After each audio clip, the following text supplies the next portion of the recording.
परंतु गंभीर बात यह है कि जिस प्रकार की बात सैम पित्रोदा जी ने कही है, वो भारत की अस्मिता, भारत की कूटनीति और भारत की संप्रभुता पर बहुत गहरा आघात है। उन्होंने इस प्रकार की बात कही कि चीन के साथ तो किसी प्रकार का विवाद ही नहीं है, जैसे भारत ही अग्रेसर की भूमिका में, यानी आक्रामक मुद्रा लिए हुए, और ये कोई उनका अलग बयान नहीं है। ये ओवरसीज कांग्रेस के चीफ है, यानी समुद्र पारी कांग्रेस के प्रमुख हैं।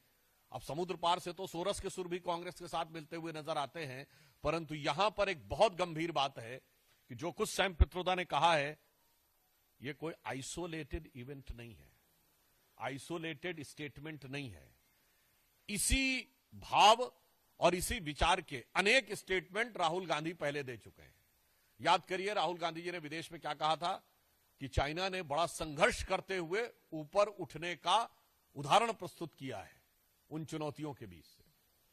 आपको याद हो अभी कुछ दिन पहले के अपने विदेशी दौरे में क्या कहा कि चाइना ने अनएम्प्लॉयमेंट को बहुत अच्छे तरीके से टैकल किया है, जबकि फैक्ट ऑफ द मैटर है इस समय चाइना में एम्प्लॉयमेंट रेट 24% है।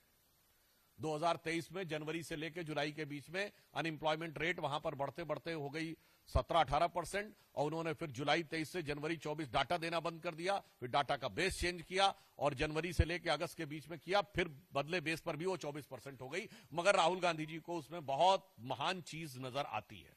फिर याद करिए, यही लोग कहते थे कि चाइना में प्रेस फ्रीडम इंडेक्स में हमसे ऊपर है, जबकि चाइना के डिफेंस मिनिस्टर ली शॉन्गफू गायब हो गए, चाइना के फॉरेन मिनिस्टर क्विंग गैंग गायब हो गए, वहां की सबसे बड़ी कंपनी अलीबाबा के चीफ जैक मा गायब हो गए, परंतु इनको उसमें भी नजर आता था।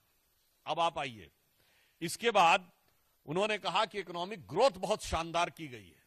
ये सारे स्टेटमेंट्स हैं, और इकोनॉमिक ग्रोथ की फैक्ट ऑफ द पोजीशन यह है कि 2024 में दुनिया की सबसे बड़ी रियल एस्टेट कंपनी, जो एक चाइनीज कंपनी थी एवरग्रांड, उसकी लिक्विडिटी हो गई।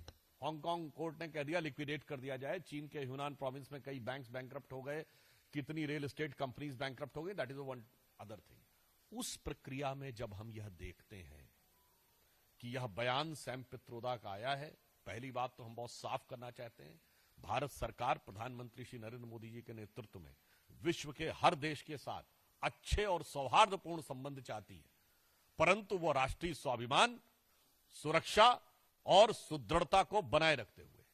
अब इसके बाद उनका यह बयान कहना, तो मैं पूछना चाहता हूं, यह गलवान के शहीदों का अपमान है कि नहीं? मैं कांग्रेस पार्टी से सीधे पूछना चाहता हूं।